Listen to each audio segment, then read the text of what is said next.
बंदौ प्रथम मयि सुरुचरणा। पृथ्वी पर जो ब्राह्मण हैं वे मेरे प्रत्यक्ष स्वरूप हैं, ये भगवान शिव कहते हैं।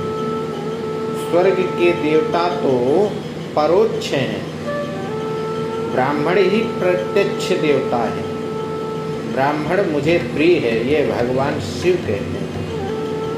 जो भक्ति भाव से उनकी पूजा करता है वह सदा मेरी ही पूजा करता है। जो भक्ति द्वारा उन्हें संतुष्ट करता है वह मुझे संतुष्ट कर लेता है। जो ब्राह्मण है वह मैं ही हूँ। उनके साथ जिसका वैर है वह मेरा भी वैरी है। पृथ्वी पर जितने भी ब्राह्मण हैं उनमें से जिन्होंने वेद व्रत का पालन किया है वे तो पूज्य है ही। जिन्होंने वेदांत व्रतों का पालन नहीं किया है वे भी पूजनीय है। ब्राह्मण जाति से ही पवित्र होता है। वेदाभ्यास से उनकी पवित्रता और बढ़ जाती है। अतः हव्य और कव्य, यज्ञ और श्राद्ध में कहीं भी ब्राह्मण निंदा के योग्य नहीं है।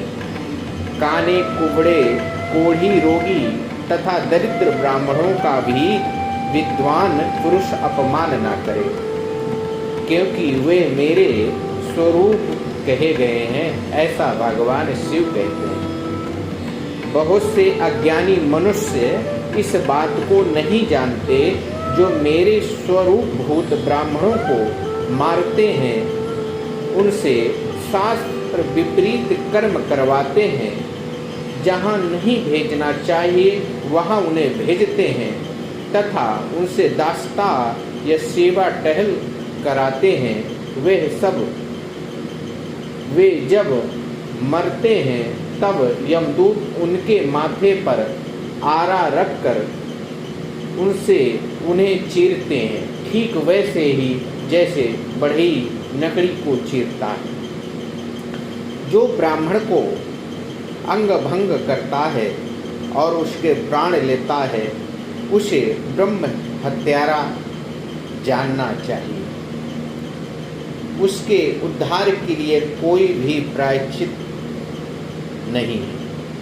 वह 50 करोड़ नरकों में से प्रत्येक में क्रमशः सहस्त्रों वर्षों तक बहुत पीड़ित किया जाता है। इसलिए प्रत्येक मानव का कर्तव्य है कि वह ब्राह्मणों का सदा सम्मान करे, अन्न पान देकर सदैव उनकी पूजा में संलग्न रहे। सभी ब्राह्मण सब प्रकार के दान लेने के अधिकारी हैं। दूसरा कोई दान लेने में सामर्थ्य नहीं। यदि लोभ बस कोई दान ग्रहण करता भी है तो वह अधम गति को प्राप्त होता है। तपस्या से पवित्र हुआ ब्राह्मण पाप रहित होता है, अतः प्रतिग्रह लेकर वह कष्ट में नहीं पड़ता और ना उसे कोई पाप लगता।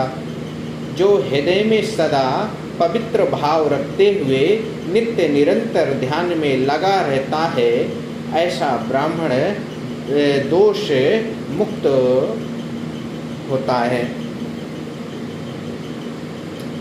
ब्राह्मण जन्म से ही महान है। लोक और लोकेश्वर भी ब्राह्मणों के पूजक हैं। ये ही स्वर्ग लोक में पहुंचाने वाले सनातन देवादेव हैं। ब्राह्मण पूजनीय हैं एवं वंदनीय हैं। उन्हीं में से सब कुछ प्रतिष्ठित है। अध्यात्म स्वरूप का चिंतन करने वाले ब्राह्मण ही सब प्राणियों की गति है। जो द्विज विधि पूर्वक क्षेत्र संयम तथा वृत्तिभेद के क्रम जानते हैं, वे क्षेत्र के पूर्ण फल के भागीदार होते हैं। इसलिए प्रत्येक व्यक्ति को ब्राह्मण की पूजा एवं आराधना करनी चाहिए। श्री सीताराम।